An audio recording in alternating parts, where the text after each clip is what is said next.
¿Quién vive? Cristo. Amén. ¿Cómo está? Buenas noches. Gusto de verle. Sí, ¿se escucha bien?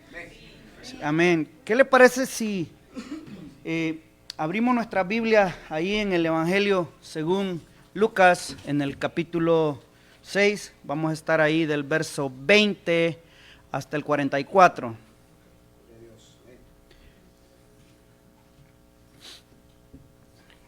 Me avisa cuando lo tenga para que me acompañe a hacer una pequeña oración.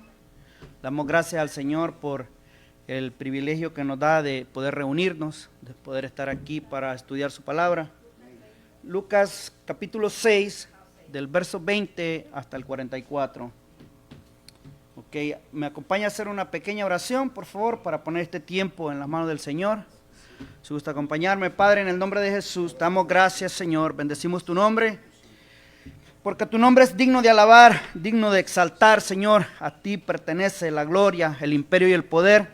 Ponemos este tiempo, Señor, en tus manos para que tú tomes el control, mi Señor, y que tú nos permitas que esta palabra, Señor, caiga en tierra fértil y pueda dar fruto a 100 por 1, Señor. Usa mi vida, Señor, para compartir a mis hermanos tu palabra. Háblanos de una manera puntual y específica. No queremos oír la voz del hombre, Señor, sino la voz de tu Espíritu, ministrando nuestros corazones para que seamos edificados en tu palabra. En el nombre de Jesús, amén y amén. Gloria al Señor. Sea bendito el Señor. Bueno, continuando con el estudio que estamos llevando del Evangelio de Lucas, Pastor Mauricio nos compartía en el capítulo 6 la semana pasada, y nos hemos quedado ahí cuando Jesús, después de haber orado toda la noche, dice la Escritura, que después de haber orado, Él escogió a sus 12 apóstoles. Qué buen principio, ¿verdad? El de orar para escoger a aquellos que van a servir. Es un buen principio que muchas veces se descuida, pero agradecemos a Dios porque tenemos el ejemplo en Él. Jesús se detiene, dice el evangelista Lucas, se detiene en un lugar llano para empezar a instruir a las personas acerca de principios fundamentales en la vida de un discípulo de Cristo. Lucas eliminó algunas secciones judías que narra Mateo por motivos de que su audiencia es gentil, ¿verdad? Vamos a estudiar este sermón maravilloso que nos enseña acerca de la conducta de los hijos de Dios. Y Jesús se va a dirigir a la multitud que le acompañaba, y se va a dirigir primeramente a sus discípulos y luego a la multitud. Cabe resaltar que donde hay multitud, usted sabe que ahí hay de todo, ¿verdad? Pero Jesús conoce las intenciones de los corazones de los hombres, ¿verdad? Y Él sabe de qué pata cojeamos, ¿verdad? Entonces dice el evangelista ahí en el verso 20, dice así: y alzando los ojos hacia sus discípulos, decía, dice, bienaventurados vosotros los pobres, porque vuestro es el reino de Dios. Qué interesante. Mire, la palabra bienaventurados se tradujo del griego makarios. Es un término que no tiene traducción al español, porque no hay una palabra para traducirlo. Entonces tiene un sentido que es ser feliz, ser dichoso, ser alegre, estar gozoso, ¿verdad? Pero no es esa felicidad momentánea que da el mundo, ¿verdad? Esa felicidad pasajera, ¿verdad? No es esa felicidad que está basada en las circunstancias, sino más bien tiene el sentido del gozo que está por encima de cualquier situación. Dice, la verdadera felicidad que se tradujo como bienaventurado tiene un origen en la relación que el hombre tiene con Dios. Eso es lo más importante, y no está basada en las circunstancias, sino en esa relación íntima que el hombre tiene con el Señor. Cuando nosotros tenemos una relación con Dios, nuestra mirada está puesta en Él, no en las circunstancias, ¿verdad? Tanto es así, mire, que esta felicidad está por encima de cualquier estándar del mundo. Dice el evangelista, bienaventurados los pobres. Cabe resaltar que se está dirigiendo a sus discípulos, ¿verdad? felices, no por las circunstancias de ser pobre, sino porque ellos entienden, mire, que no dependen de las circunstancias. Ellos lo han dejado todo para seguir a Jesús. Los apóstoles, sus discípulos, lo han dejado todo.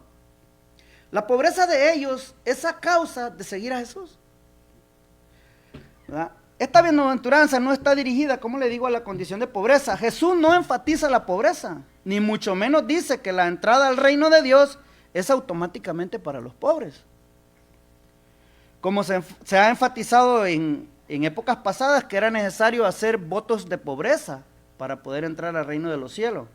Y no, la necesidad básica del hombre es el perdón de sus pecados, y tanto pobres como ricos están en la misma condición. Todos necesitan un Salvador, sin importar la condición económica, ni la circunstancia, ni la raza, ni nada. Todos necesitan un Salvador, y ese Salvador es Cristo Jesús. Miren, los discípulos que lo estaban escuchando, en especial los 12, habían dejado todo por seguirle. Por otro lado, Jesucristo tampoco condena la riqueza. No es malo ser rico, malo es poner la esperanza en la riqueza. Habían discípulos de Jesús que tenían posesiones, como José de Arimatea, Nicodemo, Zebedeo. ¿Sabía usted que Zebedeo y sus hijos dejaron, más que todos los hijos de Zebedeo, dejaron a su padre, dejaron la empresa? Dice el historiador Flavio Josefo que Zebedeo tenía muchas barcas de pesca. Dice él que ellos eran los principales que aportaban económicamente al ministerio de Jesús, la familia de Zebedeo. Y sigue diciendo el evangelista en el verso 21. Sígame ahí en la lectura. Dice: bienaventurados los que ahora tenéis hambre, porque seréis saciados. Bienaventurados los que lloráis, porque reiréis. Dice, mire, la razón del hambre y la pobreza radica en la misma condición. Jesús se está refiriendo a la misma condición de abandonarlo todo. ¿Sabe que estar con Jesús implicaba muchas situaciones? A veces había donde dormir, a veces no. A veces había para comer, a veces no. Y sigue diciendo el evangelista: bienaventurados seréis, ahí en el verso 22, cuando los hombres os aborrezcan, o sea, os odien. Cuando los aparten, o sea, cuando los excluyan. Y os vituperen y desechen vuestro nombre como malo por causa del Hijo del Hombre. Mire, hay una pregunta. ¿Alguna vez ha sufrido afrenta por causa de Cristo? No me la responda. Contéstela ahí en su corazón. Mire, en nuestros días y en esta nación en la que Dios nos ha dado el privilegio de vivir, nos permite vivir muchas veces nuestras vidas cristianas relajadas. Aquí no hay persecución por causa del evangelio. Tenemos la libertad de culto, podemos profesar nuestra fe. Lo más que nos puede pasar es que nos hagan bullying cristiano, que nos empiecen a tachar, los hermanitos, los aleluya, y eso es lo único que padecemos aquí. Jesús se está refiriendo a la persecución que ellos iban a sufrir y que algunos hermanos en este momento las están sufriendo, a esa persecución no con el fin de detenerlos o de prohibirlos, sino de matarlos, de destruirlos, con el único objetivo de desaparecer el evangelio. Pero ¿sabía usted que el evangelio nadie lo puede detener? ¿Sabe por qué? Porque es el poder de Dios. Mira lo que dice Pedro. Acompáñeme allí en su Biblia. ¿Trajo su Biblia? A Primera de Pedro, capítulo 4, verso 12. Me avisa cuando ya lo tenga, para que lo leamos juntos. Primera de Pedro 4:12. Ay, esta botella tiene combinación. Amén, dice así, mire: amados, dice el apóstol, no os sorprendáis del fuego de prueba que os ha sobrevenido, como si alguna cosa extraña os aconteciese. Sino, dice, gozaos, por cuanto sois participantes de los padecimientos de Cristo, para que también en la revelación de su gloria os gocéis con gran alegría, o sea, sean bienaventurados. Verso 14. Si sois vituperados, o sea, si sois difamados, dice, por el nombre de Cristo, cabe resaltar, sois bienaventurados, porque el glorioso Espíritu de Dios reposa sobre vosotros. Ciertamente de parte de ellos, dice, Él es blasfemado, pero por vosotros es glorificado, dice el apóstol. Verso 15, así que ninguno de vosotros padezca como homicida, o ladrón, o malhechor, o por entrometerse al ajeno. Y Pedro no le está hablando a los no cristianos, le está hablando a los cristianos. ¿Habrá cristianos malhechores? Ladrones que se meten en lo ajeno. Sigamos leyendo, dice, verso 16, pero si alguno padece como cristiano, no se avergüence, dice el apóstol, sino que glorifique a Dios por ello. Qué tremenda exhortación y aliento a gozarnos cuando somos vituperados por causa de Cristo, claro está.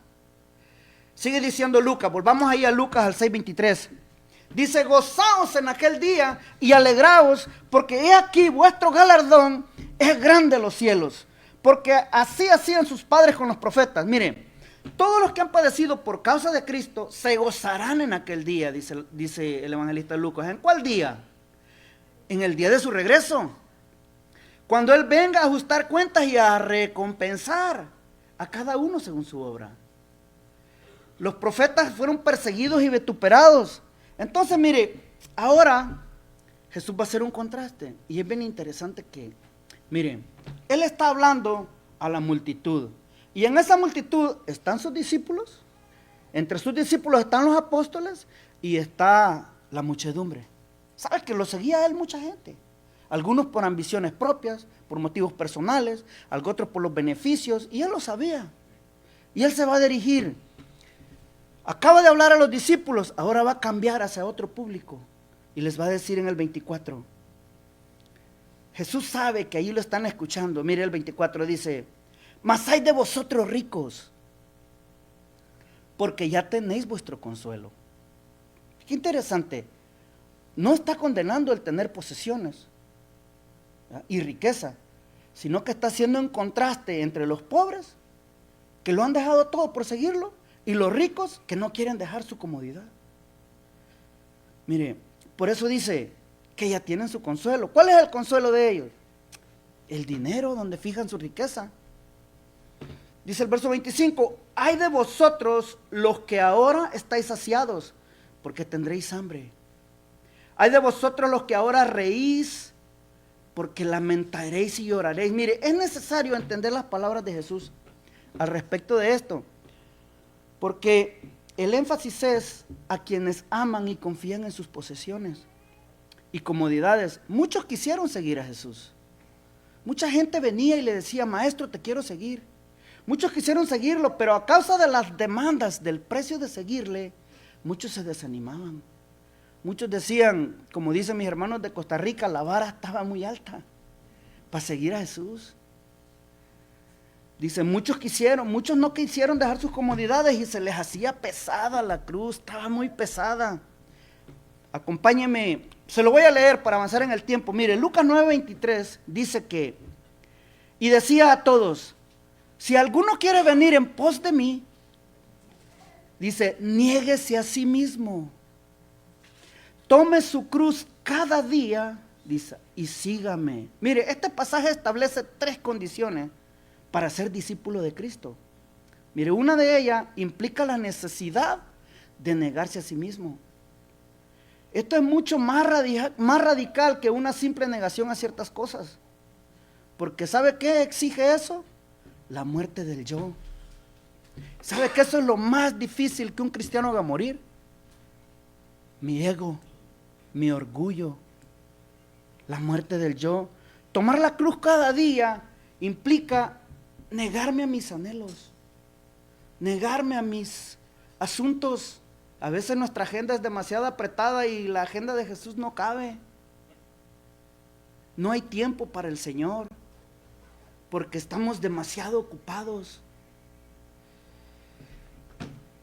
Seguirlo, para poder seguir a Jesús como un discípulo fiel, es necesario cumplir con las condiciones antes descritas: negarse a sí mismo, tomar la cruz, y entonces poder seguirlo. No podemos seguir a Jesús si no nos negamos a nosotros mismos. No podemos seguir a Jesús si no tomamos nuestra cruz. No se puede. Porque tarde o temprano nuestros anhelos nos van a desanimar. Dice, porque todo aquel, dice el verso 24, Lucas 9:24, porque todo aquel que quiera salvar su vida la perderá. Y todo el que pierda su vida por causa de mí, éste la salvará. Verso 25, pues ¿qué aprovecha el hombre si gana todo el mundo y se destruye o se pierde a sí mismo? Verso 26, porque el que se avergonzare de mí y de mis palabras, de éste se avergonzará el Hijo del Hombre cuando venga en su gloria y en la del Padre y de los santos ángeles. Mire, Jesús se está dirigiendo a la multitud. No se está dirigiendo a sus discípulos en estas palabras, porque ellos ya lo dejaron todo para seguirlo. Él sabía quiénes valoraban más sus posesiones y quiénes sentían vergüenza por seguir a Jesús. Se está dirigiendo a los que amaban su vida cómoda, su vida de fiesta, de holgura. A ellos les dice, ustedes que se avergüenzan de seguirme porque no quieren dejar su vida, de ustedes yo me voy a avergonzar en aquel día. Seguir a Jesús demanda tomar la cruz todos los días. Todos los días. Morir al yo para que viva Él. Decía el apóstol Pablo cuando le escribía a los Gálatas, decía él que con Cristo estaba juntamente crucificado y ya no vivía Él, dice, y ya no vivo yo, mas Cristo vive en mí, dice, y lo que ahora vivo en la carne, lo vivo en la fe del Hijo de Dios que me amó y se entregó a sí mismo por mí. Wow, Pablo tenía bien claro su propósito en esta vida. ¿Sabe usted que hay cristianos que no saben su propósito en esta vida? No saben, caminan sin rumbo y sin dirección. ¿Por qué? Porque no quieren tomar la cruz. Hoy van para un lado, mañana van para otro. Y andan de aquí para allá, de aquí para allá. Es necesario fijar los ojos en Jesús, tomar la cruz y seguirlo. Volvamos a Lucas, ahí al verso 26.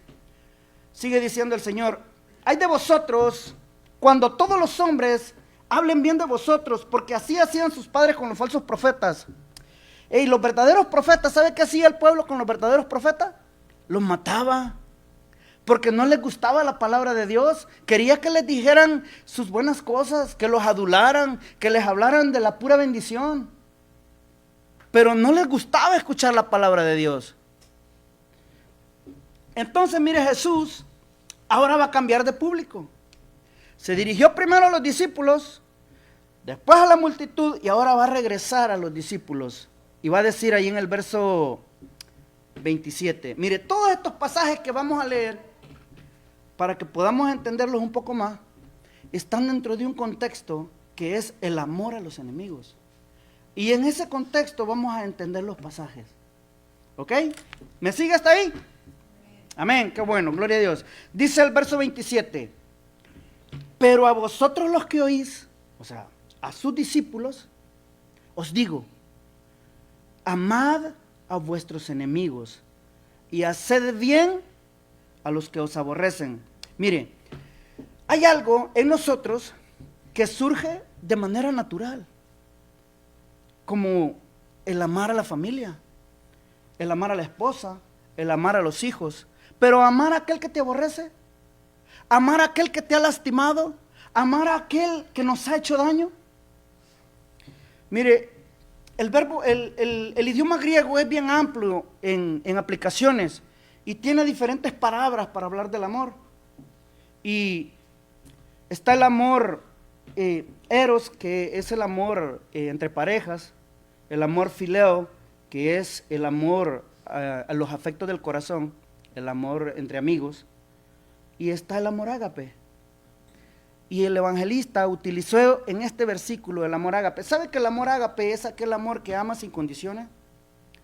Sin esperar nada a cambio, sin esperar que porque le doy, a ver qué hecho puedo sacar.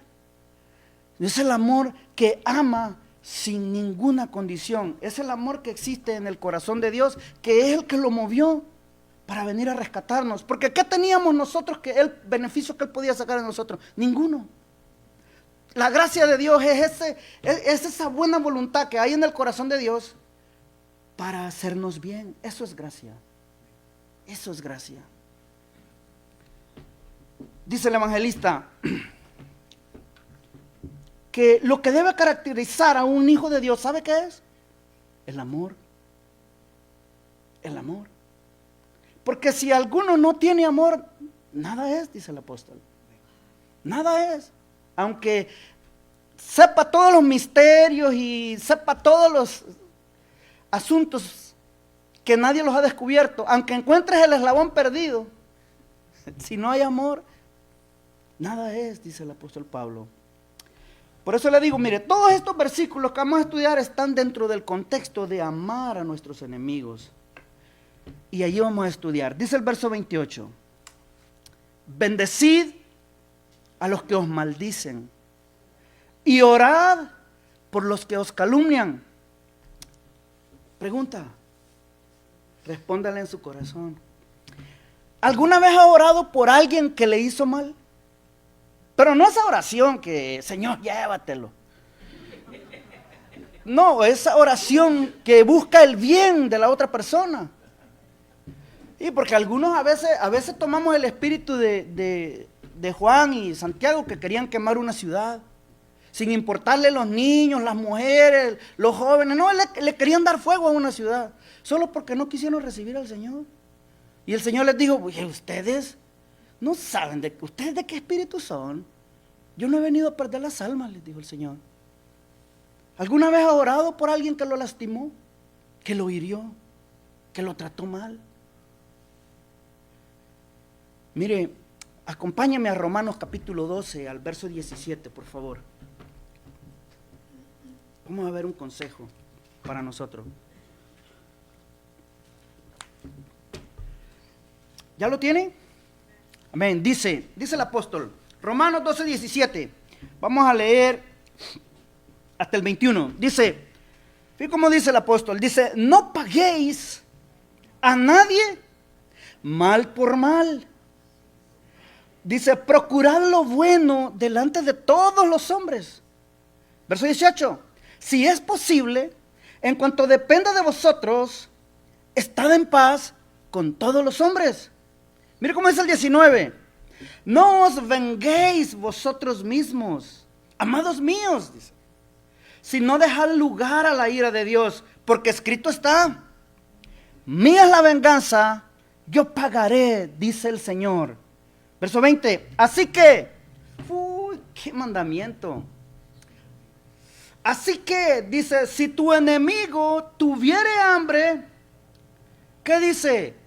Písalo más fuerte. No, ¿qué dice? Dale de comer. ¡Wow! Ese mandamiento es para los hijos de Dios nada más. Los que no son hijos de Dios no lo pueden cumplir. Mira cómo dice, dale de comer.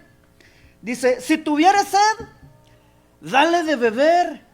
Pues haciendo esto, ascuas de fuego amontonará sobre su cabeza. O sea, le vas a causar un shock en su cabeza. Decir, oye, ¿cómo yo lo lastimé, lo herí, le hice mal? Y este hombre me da de comer. Y este hombre ve mi necesidad y me trae de comer. Tengo un hermano a quien amo mucho en el Señor, que fue un maestro para mí. Y yo agradezco porque me daba unas buenas regañadas. Y de esas regañadas que te da un hombre espiritual que te ayudan a crecer. Y él me contaba que cuando él se convirtió al Señor, ellos tenían un enemigo en su familia que les había causado mucho daño. Y dice que él se convirtió a Cristo. Y era una enemistad que ellos tenían a muerte, dice, allá en mi país. Y dice que cuando él se convirtió a Cristo, a este señor que les había hecho daño, se enfermó. Se enfermó de muerte al grado que no podía trabajar. Y dice que una vez él orando, dice que le dijo al Señor, llévale de comer. Dice, hermano, mire, ahí yo me di cuenta que yo no lo había perdonado. Porque yo creía que lo había perdonado. Porque yo le había dicho, Señor, yo te lo entrego, Señor, sí, sí. Pero no me había visto de frente a él. Cuando nos encontramos con aquella persona que nos lastimó y que nos hirió, allí nos damos cuenta si verdaderamente le hemos perdonado. Y dice este hermano que él le llevó de comer. Y sintió un gozo, dice. No iba a regañadientes. Porque a veces nosotros perdonamos nomás por cumplir con el mandamiento. Ay, sí, nomás para que el pastor no me esté diciendo. No, hermano, el perdón debe ser del corazón. Porque el perdón te hace libre. Cuando no perdonamos no podemos avanzar en la vida cristiana. No se puede, dice el apóstol. En el verso 21 dice, no seas vencido de lo malo, sino vence con el bien el mal. Mire, cuando nosotros obedecemos a estas instrucciones, es entonces que estamos obedeciendo el siguiente versículo que vamos a estudiar. El verso 29. Y me voy a detener un poquito para explicarle hasta donde a mí me alcanza. Dice el verso 29 de Lucas. Vuelva conmigo a Lucas. Mire, esto está dentro de un contexto judío, de un contexto de allá de aquellos lados, no dentro de un contexto mexicano ni salvadoreño. Una de las reglas de interpretación bíblica dice que a la hora de interpretar la Biblia es necesario que tomemos en cuenta el contexto literario, el contexto cultural, el contexto geográfico y el contexto de la época, para poder tener una interpretación adecuada de la Biblia. Entonces dice, el verso 29, dice, al que te hiere en una mejilla, preséntale también la otra. Y al que te quite la capa, ni aun la túnica le niegues. Mire, antes de estudiar este versículo, es necesario que entendamos lo que no está diciendo el Señor, lo que no está enseñando. Mire, el Señor no está diciendo que si alguien te da un golpe en la cara, que te quedes ahí pidiendo que te den otro. No está diciendo eso. Hay que tenerlo claro. El Señor no está enseñando eso, porque eso sería absurdo pensarlo. No está diciendo tampoco que no podemos defendernos de alguien que nos agreda injustamente. Cuando Jesús fue golpeado injustamente, le objetó al que le golpeaba. Y esto sí quiero que lo lea conmigo en Juan 18 y 19, por favor. Lo vamos a leer juntos, para que veamos la reacción de Jesús cuando alguien lo golpeó injustamente. Dice Juan 18 y 19. Aquí está Jesús ante el sumo sacerdote. Dice Juan, dice, y el sumo sacerdote preguntó a Jesús acerca de sus discípulos y de su doctrina. Verso 20, Jesús le respondió, yo públicamente he hablado al mundo, siempre he enseñado en la sinagoga y en el templo, donde se reúnen todos los judíos, y nada he hablado en oculto. Verso 21, ¿por qué me preguntas a mí? Le dice, pregunta a los que han oído, ¿qué les haya yo hablado? He aquí, ellos saben lo que yo he dicho. Mira el verso 22. Cuando Jesús hubo dicho esto, uno de los alguaciles que estaba allí dice que le dio una bofetada, diciéndole, ¿así respondes al sumo sacerdote? Jesús le respondió, si he hablado mal, testifica. ¿En qué está el mal? Y si bien, le pregunta, ¿por qué me golpeas? Mire, Jesús no se ofreció a que lo golpearan nuevamente. No, porque le están cometiendo una injusticia. Sino que hizo Jesús, mire, con firmeza y cortesía, reprendió a quien lo golpeaba. La Biblia no prohíbe la autodefensa, especialmente ante las injusticias que muchas veces se cometen contra los cristianos. También el apóstol Pablo no ponía la otra mejilla cuando lo golpeaban por injustamente. Se lo voy a leer para avanzar en el tiempo. Nomás escúcheme, dice Hechos 23:1, dice, entonces Pablo, mirando fijamente al concilio, o sea al Sanedrín, estos del concilio, los del Sanedrín, eran aquellos que colaban el mosquito y se comían un camello. Eran bien tremendos esos del Sanedrín, que eran los encargados de impartir justicia. Entonces mire lo que hacían, les dijo, dice, varones hermanos, yo con toda buena conciencia he vivido delante de Dios hasta el día de hoy. Qué libre en el espíritu estaba Pablo. No había nada en su conciencia que lo acusara.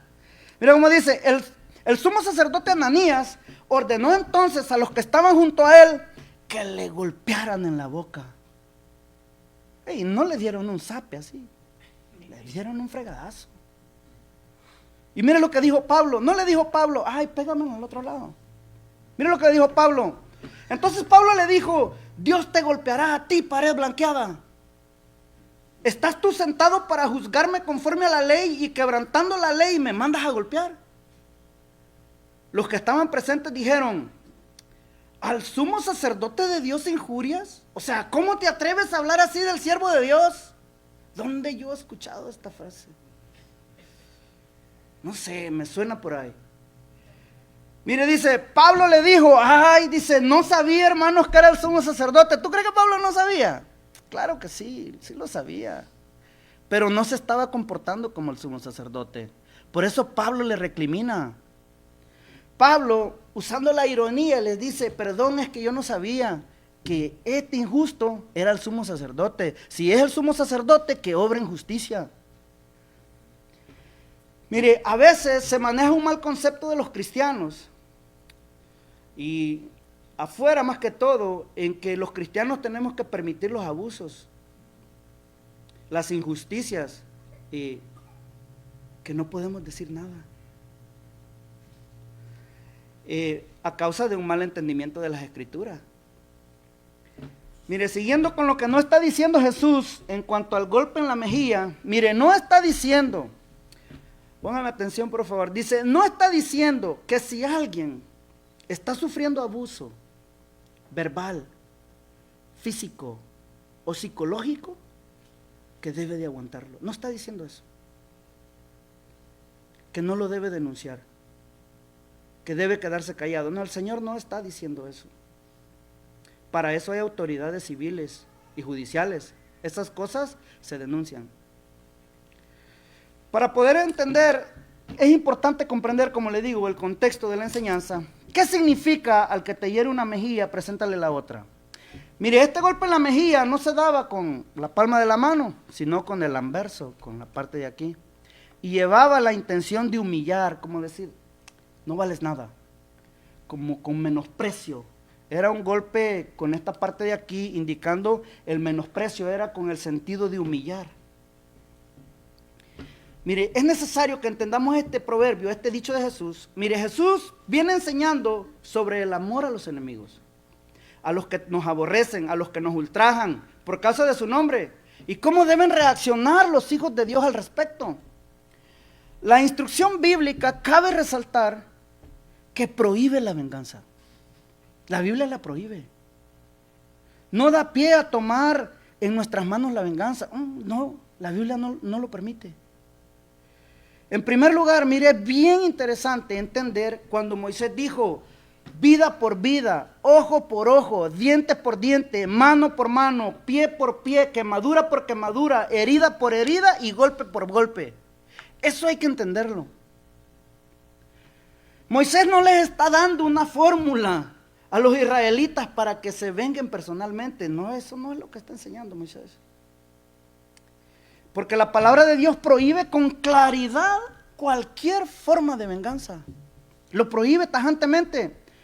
Te lo leo, Proverbios 24-29, anótalo para que lo leas en tu casa. Dice, no digas,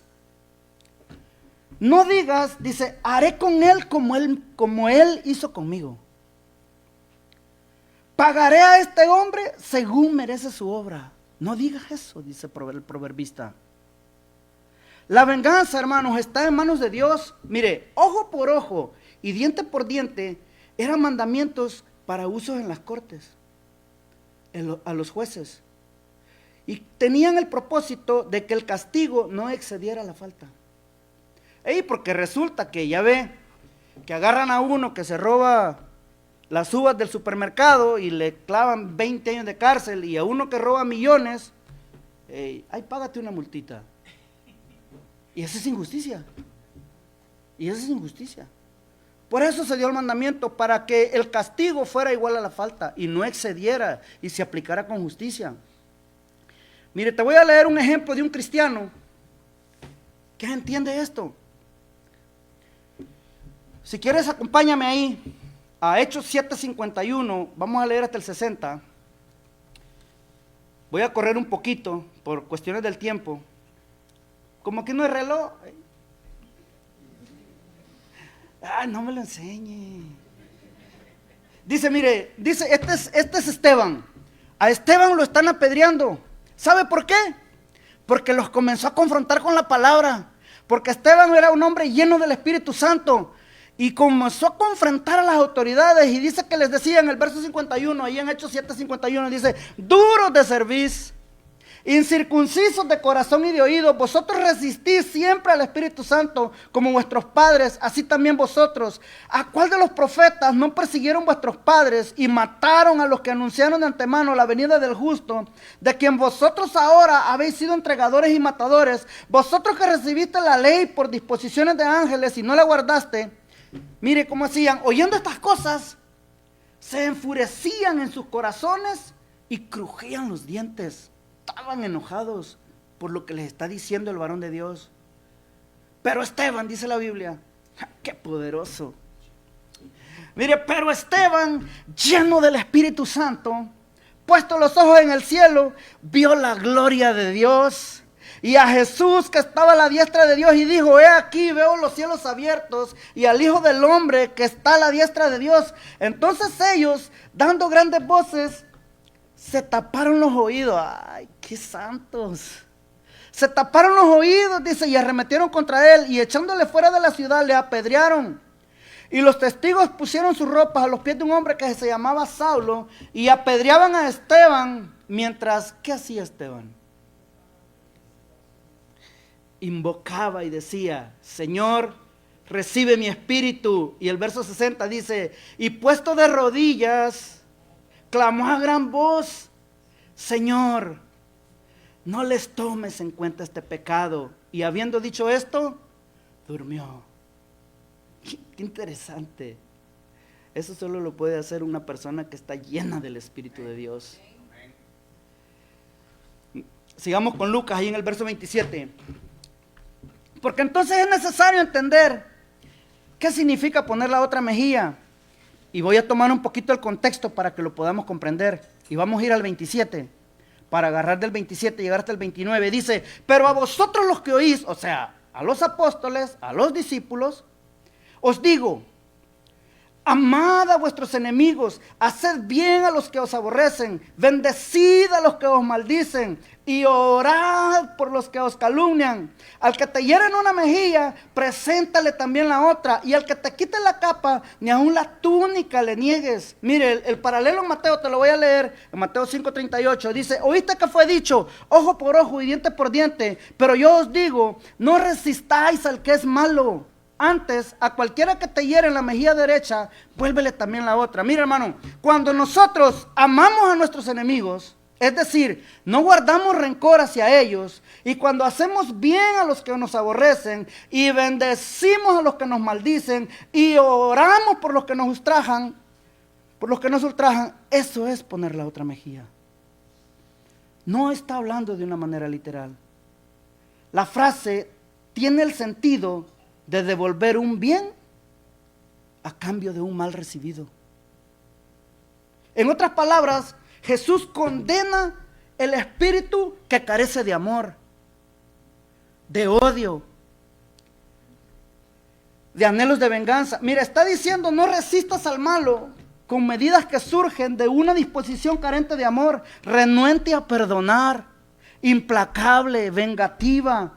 Quiere decir mostrar en actitud, palabras y hechos que uno no está lleno de rencor, sino está lleno del Espíritu de Dios.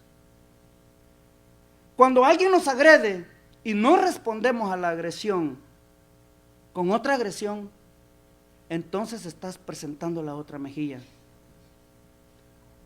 Y va a seguir explicando el significado de poner la otra mejilla. ¿Cómo debe de ser la actitud de un hijo de Dios que tiene un espíritu superior al espíritu del mundo? Mire cómo dice el verso 30. A cualquiera que te pida, dale. Y al que tome lo que es tuyo, no pidas que te lo devuelva. Mire, a cualquiera que te pida, dale. Claro, esto hay que entenderlo. Se entiende que cualquiera está hablando del amor a los enemigos. De eso está hablando él, de amar, ese es el contexto, amar a los enemigos.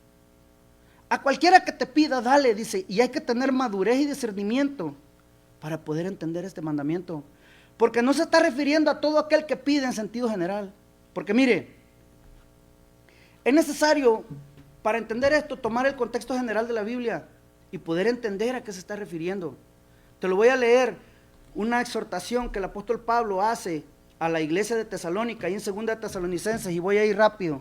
Dice, pero os ordenamos, hermanos, en el nombre de nuestro Señor Jesucristo, que os apartéis de todo hermano que ande desordenadamente, y no según la enseñanza que recibiste de nosotros. Verso 7, porque vosotros mismos sabéis de qué manera debéis imitarnos. Pues nosotros no anduvimos desordenadamente entre vosotros, ni comimos de balde el pan de nadie, sino que trabajamos con afán y fatiga día y noche para no ser gravosos a ninguno de vosotros. Verso 9, no porque no tuviésemos derecho, sino por daros nosotros mismos un ejemplo para que nos imitaseis. Porque también cuando estábamos con vosotros os ordenábamos esto. Dice, si alguno no quiere trabajar, tampoco coma. Porque oímos, dice, que algunos de entre vosotros andan desordenadamente. Algunos cristianos, no algunos del mundo, no, algunos le está hablando a la iglesia. Andan desordenadamente, dice, no trabajando en nada, sino entremetiéndose en lo ajeno. Sí, una mente desocupada. Mira el verso 12, dice, a los tales mandamos y exhortamos por nuestro Señor Jesucristo que trabajando sosegadamente coman su propio pan. Mire, hermanos, la Biblia dice que es mejor dar que recibir, pero debemos dar cuando hay una genuina necesidad. Debido a que hay muchas personas que son ociosas y no quieren trabajar. También debemos de ser cuidadosos de no interferir en un trato de Dios. Porque hay hermanos que están padeciendo y es por causa que Dios está tratando con ellos. Y nosotros no podemos meter nuestra mano en el plan de Dios con la vida de un hermano.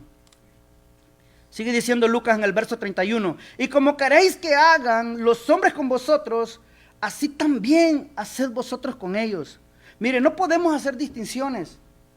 Debemos ser iguales con todos, no caer en favoritismo. Porque a veces nomás le ayudamos al que nos cae bien. Verso 32 dice, porque si amáis a los que os aman, ¿qué mérito tenéis?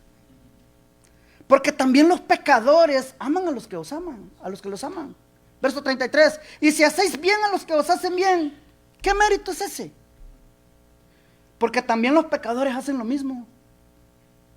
Y si prestáis a aquellos de quienes esperáis recibir, ¿qué mérito tenéis? Porque también los pecadores prestan a los pecadores para recibir otro tanto. Verso 35 dice, amad pues, recalca otra vez el Señor, amad pues a vuestros enemigos y haced bien, dice, y prestad, no esperando de ello nada, y será vuestro galardón grande, y seréis hijos del Altísimo, porque Él es benigno para con los ingratos y malos. Mire, ¿qué significa eso de que seréis hijos del Altísimo? Mire, cuando manifestamos en nuestra vida estas actitudes, mostramos el carácter de Dios manifestado a través de nosotros que somos sus hijos. Dios no hace acepción de personas. Él no tiene favoritos, mucho menos consentidos. A todos los trata por igual y así debemos de ser nosotros. Amar a todos por igual, hasta aquel que te hace mal, hasta aquel que no te cae bien. Y cierra la enseñanza en cuanto a este punto con el siguiente, dice el verso 36, sed pues misericordiosos como también vuestro Padre es misericordioso. Verso 37 dice, no juzguéis y no seréis juzgados, no condenéis y no seréis condenados, perdonad y seréis perdonados. Mire, este no es un permiso y prohibición a que podemos hacer lo que queramos y que nadie nos diga nada. Porque a veces nos escondemos detrás de este versículo y decimos, no me juzgue. La Biblia dice, no juzguéis. Somos buenos para aplicar mal los versículos. ¿Sabe qué está prohibiendo Jesús? Emitir juicio sobre otra persona de una manera injusta, especialmente sobre falsas acusaciones que nos pueden llevar a condenar injustamente a una persona, porque también Jesús dijo que debemos juzgar, no debemos juzgar según las apariencias, sino juzgar con justo juicio, dijo el Señor. Verso 38, dad y se os dará, medida buena, apretada, remecida, rebosando darán en vuestro regazo, porque con la misma medida con que medís, os volverán a medir. Mire, los discípulos recibieron la exhortación de tener la misma actitud que tiene Dios hacia todos. Dice que la Biblia que Dios es misericordioso y bueno y hace salir el sol sobre los justos y sobre los injustos. Y así esa actitud la debemos demostrar nosotros los hijos de Dios. Si Dios es amor, yo debo mostrar amor. Si Dios es misericordioso, yo debo mostrar misericordia. Si Dios es bueno, yo también debo ser bueno. Si Dios es justo, yo debo practicar la justicia. ¿Por qué? Porque el carácter de Dios se debe mostrar en los hijos de Dios. Dice el verso 39, mire, y les decía una parábola. ¿Acaso puede un ciego guiar a otro ciego? ¿Usted qué opina? Pues, obviamente no. Verso 40, el discípulo no es superior a su maestro, mas todo el que fuere perfeccionado, o sea, capacitado, todo aquel que es entendido, ¿verdad?, será como su maestro. Verso 41, ¿por qué miras la paja que está en el ojo de tu hermano y no echas de ver la viga que está en tu propio ojo? ¿Qué está condenando Jesús? La hipocresía. Que muchas veces queremos corregir a otros cosas que nosotros no hemos corregido. Muchas veces queremos decir, hermano, así te dice el Señor, y a ti no te dice nada. Muchas veces, hermano, caemos en esas actitudes. Eso es lo que Jesús está condenando. Dice el verso 42, ¿o cómo puedes decir a tu hermano, hermano, déjame sacar la paja que está en tu ojo, no mirando tú la viga que está en el ojo tuyo? Y dice, hipócrita, saca primero la viga de tu propio ojo, entonces dice, verás bien para sacar la paja que está en el ojo de tu hermano. ¿Cómo puede un hombre decir, hermano, no sea ladrón? Ya ve que eso es bien sonado en las iglesias y ellos se roban el dinero de Dios.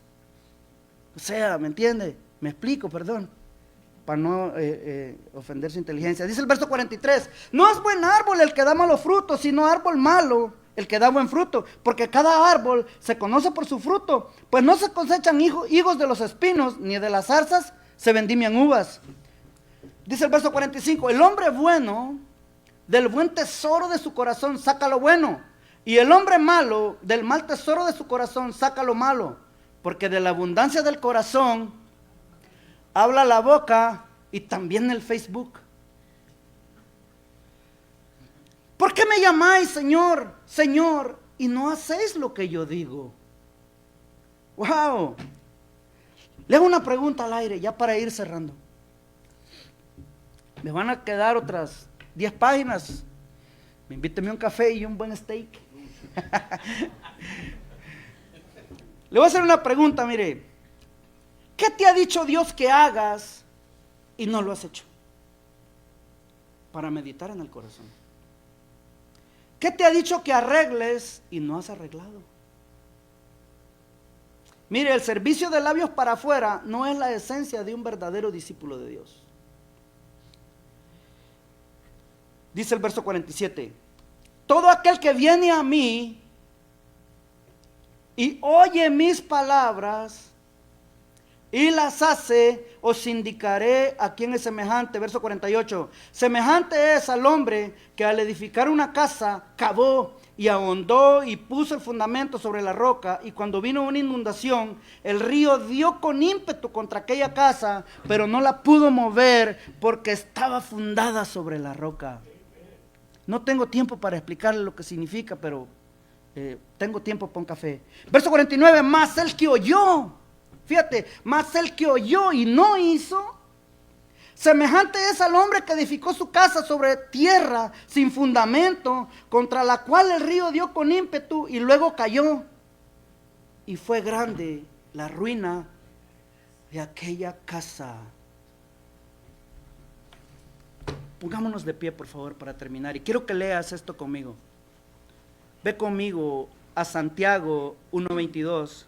Vamos a leer hasta el 25. Ya para terminar. En conclusión, hermano, sigamos el consejo bíblico. Dice la Escritura, Santiago 1:22, dice: pero sed hacedores de la palabra, y no tan solamente oidores. Dice, engañándoos a vosotros mismos. Verso 23, porque si alguno es oidor de la palabra, pero no hacedor de ella, este es semejante al hombre que considera en un espejo su rostro natural, porque él se considera a sí mismo y se va y luego olvida cómo era. Mira el verso 25. Mas el que mira atentamente en la perfecta ley, la de la libertad, y persevera en ella, no siendo oidor olvidadizo, sino hacedor de la obra, este será bienaventurado en lo que hace. Acompáñame a orar. Padre, gracias por tu palabra. Gracias, Señor, porque tú nos has hablado de una manera puntual. Ayúdanos, mi Señor, a que cada día reflejemos en nuestro diario vivir, Señor, a donde quiera que tú nos hayas puesto como servidores, en nuestros trabajos, en nuestras casas, en nuestro vecindario, mi Señor, que reflejemos, mi Señor, esas cualidades que tú nos has dado a través de tu Espíritu Santo. Que seamos misericordiosos, que mostremos a los demás, mi Señor, ese amor con el cual tú nos has amado, Señor. Que aprendamos cada día, Señor, a no devolver mal por mal, sino a ser benignos, a ser misericordiosos, a vencer con el bien el mal. Gracias, Señor, en el nombre de Jesús. Amén y amén.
Dios les bendiga. Y hermana, si